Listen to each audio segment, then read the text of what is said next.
Good morning, Mr. Secretary, dear Marco. A warm welcome to NATO, your first foreign ministers meeting. But before I continue, let me express my condolences about the 4 US soldiers who died during exercises in Lithuania. Our thoughts are with their family, their friends, their colleague soldiers, and we have the deepest respect for their service. I also want to highlight the work being done by the US, Lithuania, but also Poland and Estonia to work around the clock, basically to do everything to make sure that they would be recovered. But again, we are very sad about their death. Marco, I want to commend you for your tireless diplomacy over the last couple of months. You have traveled the whole world. I also want to thank you for what you did before as a senator, supporting NATO. And we will have a lot to discuss over the coming 2 days. Of course, Ukraine, as I said before, President Trump, the team, you broke the deadlock. You started a process of negotiations with our full support to bring the Ukraine war to a lasting, to a durable peace. And in the meantime, the Europeans are stepping up. Providing a lot of military support into Ukraine, and we have seen the latest numbers coming in that overall NATO allies have provided in the first 3 months over $20 billion in support to Ukraine to make sure they can stay in the fight as long as it continues. We will also discuss the other threats over the next 2 days. Of course, Russia, which is our long-term threat, but also the increasing problems we have with China, of course, North Korea, Iran, and all of these 4 getting more and more connected, and these 2 theaters getting more and more connected and working intertwined. We know that the United States is a staunch ally in NATO. I had a very good meeting with the President, with President Trump, but that commitment comes with an expectation. And the expectation is that the European allies and Canada need to spend more. Since Trump 45, the aggregate extra spending from Canada and Europe has been $700 billion up to now. But when you look at the hundreds of billions of euros/dollars now rolling in the last couple of months, this is probably the biggest surge in defense spending we have seen in Canada and Europe since the Cold War, since the Berlin Wall came down. So that is good news, but still we need to do more. And then, of course, we will meet with the partners from Japan, South Korea, Australia and New Zealand, also to discuss another important issue, which is defense industrial production and how we can do more with them to work together. So lots of ground to cover, but again, a warm welcome, please. Thank you, and I'm glad you had a good meeting. I know I was out of the country while you were there, but I know you had a good meeting with the President. Thank you for your condolences at the 4 Americans who tragically lost their lives in an important training exercise. We honor them, and it also reminds us that the United States is in NATO. We are as we speak right now, the United States is as active in NATO as it has ever been. And some of this hysteria and hyperbole that I see in the global media and some domestic media in the United States about NATO is unwarranted. The President Trump's made clear he supports NATO. We're going to remain in NATO. He's made clear, but our first ambassador that got out of the United States Senate is our ambassador to NATO, who joins us here today on his first hour on the job. So all of that is a testament to it. But we want NATO to be stronger. We want NATO to be more viable. And the only way NATO can get stronger and more viable is if our partners, the nation states that comprise this important alliance, have more capability. This is a collection not just of partners and allies, but of advanced economies, of rich countries who have the capability to do more. We understand that's a trade-off. We have to do it every single year in our country. I assure you that we also have domestic needs. But we've prioritized defense because of the role we've played in the world, and we want our partners to do the same. And I understand there's domestic politics after decades of building up vast social safety nets that maybe don't want to take away from that and invest more in national security. But the events of the last few years, a full-scale ground war in the heart of Europe, is a reminder that hard power is still necessary as a deterrent. And so we do want to leave here with an understanding that we are on a pathway, a realistic pathway, to every single one of the members committing and fulfilling a promise to reach up to 5% of spending. That includes the United States will have to increase its percentage, because if the threats truly are as dire as I believe they are, and the members of this alliance believe they are, then that threat has to be confronted by a full and real commitment to have the capability to confront these things, to confront them. And that's been the message President Trump had in his first administration, and it's the one he brings into this one. He's not against NATO. He is against a NATO that does not have the capabilities that it needs to fulfill the obligations that the treaty imposes upon each and every member state. And it wants our NATO, and no one expects that you're going to be able to do this in 1 year or two, but the pathway has to be real. This is a hard truth, but it is a basic one that needs to be said now in order for us to prove, and in order for us to build the kind of NATO that has the capability to defend the territories of our nation states and deter any action that would be aggressive against any one of us. So I hope to have a chance to engage on that here today in our conversations. I'm sure we will.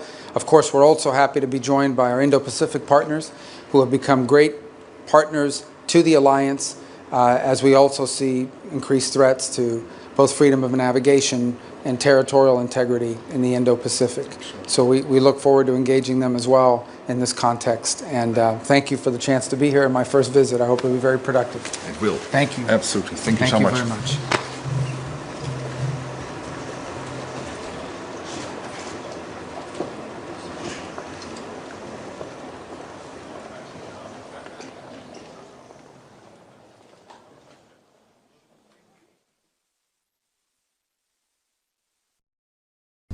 You guys ready?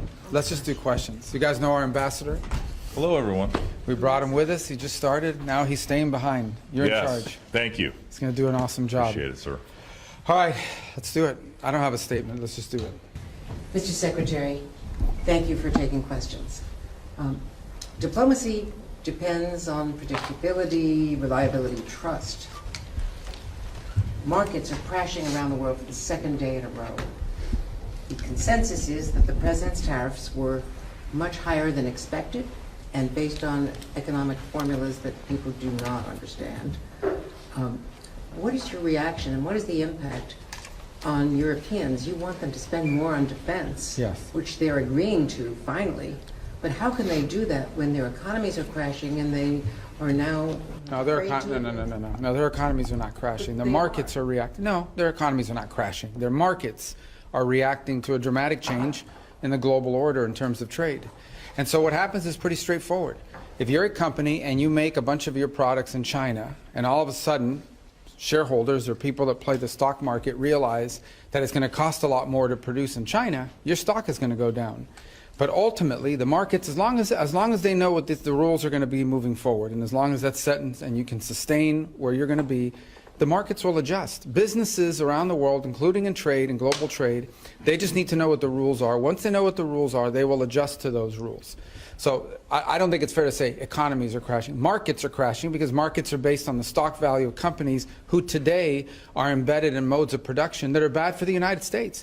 We have to be a country that thinks we're the largest consumer market in the world, and yet the only thing we export is services. And we need to stop that. We need to get back to a time where we're a country that can make things, and to do that we have to reset the global order of trade. And the other part of my question. Well, the worst thing is to leave it the way it is forever. I mean, this just can't continue. We can't continue to be a country that doesn't make things. We have to be able to make things to provide jobs for Americans. That's it. It's that simple. China is an example. I mean, it's outrageous. I mean, they don't consume anything. All they do is export and flood and distort markets, in addition to all the tariffs and barriers they put in place. So the president rightly has concluded that the current status of global trade is bad for America and good for a bunch of other people, and he's going to reset it, and he's absolutely right to do it. Let me ask you about also the predictability of relationships with allies. The Prime Minister of the Prime Minister of Denmark, which at this point owns Greenland, so Denmark, a NATO ally, is saying that it's unacceptable that one country cannot annex another country. Well, no one's annexed anything. It's going to be up to Greenlanders. The Vice President made that clear. He's going to respect the self-determination of Greenlanders. So at some point, the Greenlanders have made clear that they want to be independent of Denmark. So that's Denmark should focus on the fact that the Greenlanders don't want to be a part of Denmark. That's what they should focus on. We didn't give them that idea. They've been talking about that for a long time. Whenever they make that decision, they'll make that decision. And then what we're not going to do is let China come in now and say, offer them a bunch of money and become, dependent on China. The president said he would not rule out using military force against Denmark a NATO ally. No, he said he would not rule out. No. He said he would not rule out. He said, I'm not going to rule out anything if Greenland is encroached upon by a foreign power like a China or Russia or anybody else. But it doesn't matter because Greenlanders are going to make a decision. They're the ones that want to get away from Denmark. They're the ones that want to be independent. Not us. We didn't come up with that idea. They did. And if they make that decision, then the United States would stand ready, potentially, to step in and say, okay, we can create a partnership with you. We're not at that stage. But that's what the Vice President made clear last week in his visit there. His statement was very abundantly clear, that we will respect the self-determination of the people of Greenland. The people of Greenland. And they're the ones that want to leave Denmark. That wasn't our idea. All right, well, second question here. Missy from Washington Post. Mr. Secretary, I'd like to ask you about the Russia-Ukraine negotiations. Can you give us tell us about the American assessment of the conditions that Russia put forward regarding the Black Sea ceasefire talks, and also the British and French foreign ministers said this morning that Putin was dragging his feet. Do you agree with that? Maybe. I mean, he might be. We don't know yet. We're going to find out fairly soon. I mean, look, here's what the president wanted to do. He wants to end this war, and he wanted to test it very early in his administration. Is it possible to end this war on terms that are acceptable, obviously, to both sides? Because you can't end a war unless both sides agree. And that's what we're in the process of finding out. We will know soon enough, in a matter of weeks, not months, whether Russia is serious about peace or not. I hope they are. It would be good for the world if that war ended. But obviously, we have to test that proposition. So we're working through that process. We had a visitor, that Mr. Kirill was here this week. Had a chance to sit down with him. He met with others. He'll take some messages back, and the message is the United States needs to know whether you're serious or not about peace. Ultimately, Putin will have to make that decision. The Russian Federation will have to make that decision. I think the Ukrainians have shown a willingness to enter, for example, into a complete ceasefire to create space for negotiation. At some point here, fairly soon, not 6 months from now, the Russians and Putin will have to make a decision about whether they're serious or peace or not, and I hope they are serious. So it would be good for the world if that war ended. What is your assessment of the Russian conditions that were put forward? And also, Dmitriev said, following his talks with Mr. Witkoff yesterday, that the U.S. and Russia might resume direct flights as maybe a confidence-building measure. Do you support that? So that I haven't heard anything about direct flights. I can tell you, but I don't know who's going to fly in it because all these people are sanctioned. But I would just tell you that the thing I would point to you is this. We're going to wait and see. The Russians know our position in terms of wanting to end the war, and we will know from their answers very soon whether they are serious about proceeding with real peace or whether this is a delay tactic. It's a delay tactic. The president's not interested in that. If this is dragging things out, President Trump's not going to fall into the trap of endless negotiations about negotiations. We will know soon enough whether or not Russia is serious about peace. If they are, that'll be great. Then we can move towards peace. If they're not, then we'll have to reevaluate where we stand and what we do moving forward about it. But we'll be in no different a position than we are today, or we were when he took office. He wanted to know early in his administration, is peace possible? We're testing to see if the Russians are interested in peace. Their actions, not their words, their actions will determine whether they're serious or not. And we intend to find that out sooner rather than later. And what about their conditions? Which conditions? They put forward additional conditions after you guys had the Black Sea ceasefire. Yeah, so again, I mean, this is part of the back and forth of these sorts of things. I've had phone calls with foreign leaders, and then I read the readout, and it's like, oh, we said, no, you never, they came, they said something to me they never said. I guess that's part of the game in this place or whatever. But look, bottom line is, to me, at the end of the day, what's going to matter here is whether we're going to move towards peace or not. If peace is real, we will know soon enough. If they're not interested in peace, we will know soon enough. And we'll make decisions on the basis. I hope they are real. There are some promising signs, there are some troubling signs. It's not going to be easy. No one ever said this would be easy. But we're going to find out sooner rather than later. And let's just say I'm hopeful. I remain hopeful. I need to be hopeful that peace is possible and that the Russians are serious about peace. We want them to be serious about peace. And hopefully they are, but we'll know sooner rather than later. Daphne Reuters. Hi, sorry, I'm back here. Your last name's Reuters? Daphne Solodok. Oh, that's pretty cool, isn't it? Go ahead. On the 5% defense spending target, have you received pushback to this idea while you've been here this week? And you mentioned yesterday up to 5% was your language. What do you mean by up to 5%? Well, I said up to a path up, getting up to 5% at some point. I'm not saying overnight, but to get to that point. We think that's what NATO allies need to be spending for NATO to face the threats that it itself has identified and articulated. Here's the good news. The good news is everyone generally, with a couple exceptions, are spending more on defense today than they were 3, 4, 5 years ago. That's positive. That trend needs to continue. So the trend lines are good, but they need to continue. But this is not about spending, okay? This is not about money necessarily. This is about capability. In order for NATO to be stronger, it needs partners that are stronger. Okay, the United States commits a lot to NATO and continues to. We are as involved in NATO today as we have ever been, and we intend to continue to be. But it has to be a real alliance, and that means that our alliance partners have to increase their own capabilities.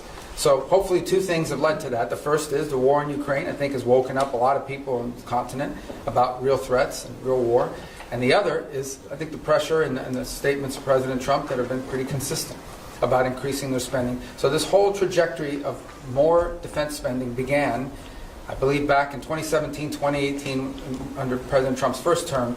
We want that trend to continue. And we're hoping when the leaders meet in The Hague that there'll be further and firmer commitments in that direction. I think it's beneficial to the alliance. The stronger our partners in NATO are, the more capable our partners in NATO are, the stronger NATO is. And everybody should be in favor of that. And sorry, just to follow up, so will you try and get the official target as 5% rather than 2%, and will the U.S. commit to 5%? Sure, we're heading there now. We're going to have to spend more on national security because we have a global footprint. And that's the point that I think has been made and missed in a lot of places. Okay, the United States has Indo-Pacific alliance obligations as well that we've made. We are currently involved in opening up the Red Sea so that global shipping for everyone, including our European partners, can become possible again. We're engaged in counter-drug and counter-gang interdictions in the Western Hemisphere.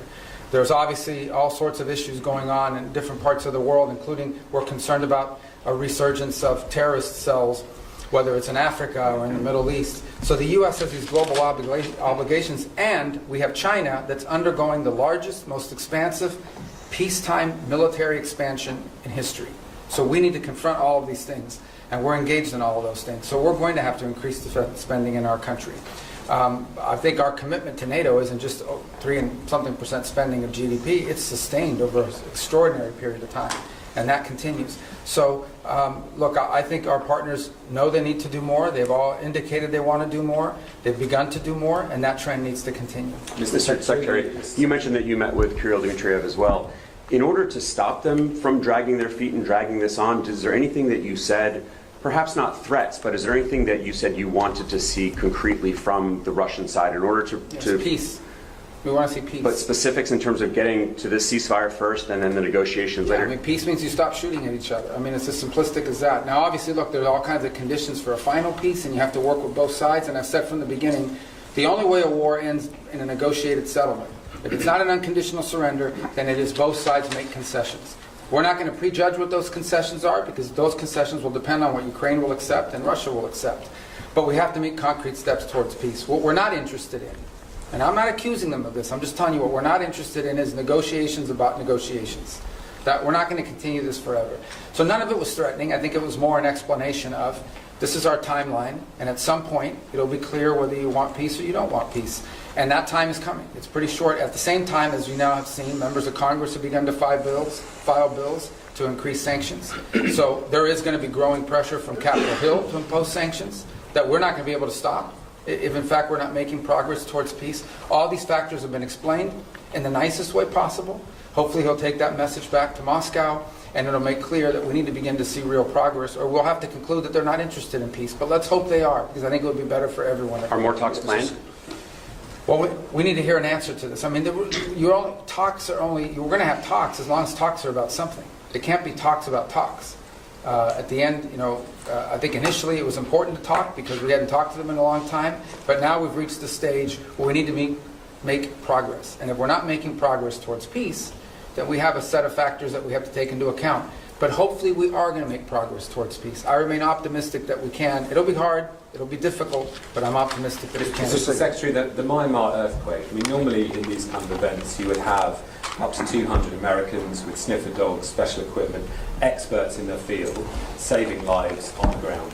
This has not happened because of the dismantling of US. Well, that and the fact that it's run by a military junta that doesn't like us. So it's hard for us to move around in that Related country. by say these events are always non-political. They went into Syria, for example, in the Turkey-Syria earthquake, so they can access. Well, we're not the government of the world. No, we'll provide humanitarian assistance just like everybody else does, and we will do it the best we can.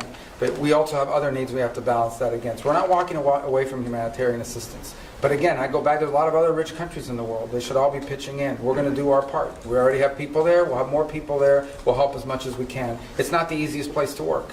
Okay, they have a military junta that doesn't like us, doesn't necessarily allow us to operate in that country the way we wanted to. That would have impeded our response no matter what. That said, we are willing to continue to help in the humanitarian crisis. Other countries need to do so as well. China's a very rich country. India's a rich country. There are a lot of other countries in the world, and everyone should pitch in. I don't think it's fair to assume that the United States needs to continue to share the burden, 60-70% of humanitarian aid around the world. We will be in the business of humanitarian aid, but we have other priorities as well that are national interest priorities of the United States, and we're going to align all those to be properly balanced. Isn't it simply soft power? I mean, all of the experts in this have said the reason is not because of the politics of Myanmar, but it's because of the dismantling of USA. You simply couldn't deploy. Yeah, I don't listen to these so-called experts. They're not real experts. These are so-called experts. These are people that are part of that NGO industrial complex. No, these are people that make millions and hundreds of millions of dollars in these NGOs all over the world that stand up and they get flooded with U.S. taxpayer money, and then we have to spend $100 million to get $10 million to people. We're not doing that anymore. Okay, we have stopped. We are no longer going to spend $100 million to get $10 million to recipients. We're not going to fund these global NGOs all over the world that are living off of this. We're not doing it. We are prepared to help and work with governments and appropriate NGOs on the ground that are delivering assistance. We will be there and we will be helpful. There are a lot of other rich countries. They should also pitch in and help. And some of them are and some of them are not. But we are going to do our part. We're going to continue to do our part. But it's going to be balanced with all of the other interests we have as a country. We are not a nation. We are the richest country in the world, but our resources are not unlimited. They are not unlimited. And we have a massive national debt, and we have many other priorities as well, and it's time to recalibrate all of that. So we'll be there, we'll be helpful as much as we can. We've got other things we have to take care of as well, but we care deeply about what's happened there. So we wish we had a more cooperative government. Mr. Secretary, the Middle East was part of your discussion here in NATO, especially that did you find support from members toward your policy, or airstrikes and Houthis, and your maximum pressure policy toward Iran? Yeah, I mean, on the Houthis, everybody wants to get their ships through the Red Sea. We're the only ones doing anything about it, but everyone wants to, get their ships through there. As I said, we've done the world a great favor by taking on this band of criminals who have, unfortunately, sophisticated weaponry that they can use to, they attacked, 150, 160 merchant vessels. 174 times they've attacked the United States Navy. So I think the world should be grateful to the United States for being involved in this and doing this. Everyone thanks us for it. I understand these nations have limited capabilities despite being very rich countries. Nobody else can project power there and do this. But that said, we think that mission is going to bear fruit, and it's necessary. We can't have a band of criminals controlling that. In the case of Iran, I don't know of any country in the world that's excited about Iran ever having a nuclear weapons capability. Some are more forceful about it than others. We've had talks about that. As you know, the president would like to figure out what's going to happen there. But he's also made it clear that there's not going to be a nuclear-armed Iran. That's not going to happen under his watch. Mr. Secretary, what's your message to foreign citizens who may be afraid to come to the United States because they're concerned about potentially being detained over some minor administrative error, because they might have something on their phone like criticism of the president or of the Israel-Gaza conflict, and they don't want to come into the United States now? No, first of all, those people that have their phones looked at and so forth, and I'll refer you to CBP to go through their processes. But generally, it's people that have been flagged coming in for a reason. I would say that if you're not coming to the United States to join a Hamas protest or to come here and tell us about how right Hamas is, or to tell us about, stir up conflict on our campuses and create riots in our street and vandalize our universities, then you have nothing to worry about. But thousands and thousands of people come into the U.S. every single day to conduct business, to travel, to do all sorts, to visit relatives. It happens every day. It's very commonplace, and nobody has a problem. I mean, if you're coming here to create problems, you're probably going to have a problem, and I think that's a good thing. If you're coming here to create problems, not here, in the United States, you're probably going to have a problem. Yeah, but we're not going to continue to be stupid enough to let people into our country who are coming here to tear things up. Not going to happen. Mr. Secretary, have the Russians done anything concrete to make you encouraged that they are truly interested in peace? And when you talk about timeline, I know you're not going to give a specific timeline, but are you talking weeks? Are you talking months? I think we're talking weeks, probably, yeah. I mean, you know, there's a lot that has to happen here in the next few weeks in order for this to be real. In terms of concrete, they've agreed to certain things. I mean, I think their things are not striking now that they were before. Obviously, both sides claim that the ceasefire is being violated, as typical of ceasefires like this. But that said, not concrete in terms of are we closer to peace? We're closer to peace simply because we're talking to both sides, but we're not closer to peace because we have a deal on our hands to end this conflict. But we're going to know soon enough. That's my point I make everybody. You know, people come, oh, well, Putin, you can't trust him. It's not about trusting Putin. It's not about trusting anybody. This is about actions. If you're interested in peace, you stop fighting. And you lay out the conditions by which you're willing to end a war. And they have to be reasonable conditions, right? Not crazy stuff. If you're interested in peace, that's what you do. If you're not interested in peace, then you sort of drag it out and you come up with excuses and you pull, and we know that, and we're not going to get pulled into that. But let's hope it doesn't come to that. Let's hope it, you know, let's be optimistic that that's not the direction we're going. We're prepared if it is, but let's hope that we're not heading in the direction of this is just a delay tactic. All right, one more, then we wrap up. Don't you guys want to go home, the ones that came? Your allies here and also Ukraine, they believe that Russia is actually preparing to launch another campaign, or military campaign, as soon as the winter season ends. Do you have any reason to doubt that? That they're going to do what, I'm sorry? The Russia side, they are preparing to start another military campaign. Well, then we'll know they're not interested in peace. And at this very moment, they're targeting energy sites. Can I get a reaction to that? Targeting what, I'm sorry? Energy sites in Ukraine. Well, again, I get it. Then that means they're violating the ceasefire. That's not a good sign, you know. But I think that would tell you this: that ultimately, this is a war right now. Things are going to be blowing up in Ukraine and inside of Russia because there's still a war going on. That's what we're trying to end. Okay, if we have a true ceasefire, which is what we wanted, a complete ceasefire, nothing should be blowing up. But the Russians didn't agree to that. They wanted a partial. And then obviously when you get into these partials, it's one of the reasons why we didn't push for a partial. We'll take it because it's better than nothing. But one of the reasons why we didn't push for a partial, because there's always disputes about what are you hitting and what you're not hitting. But in the end, this is still a war. And we want it to stop. The fact that religious sites are being hit, or energy sites are being hit, or civilian sites are being hit, that's why war is a bad thing. And that's why the president wants to end it. As far as them conducting another campaign, well, then that'll be a very clear sign.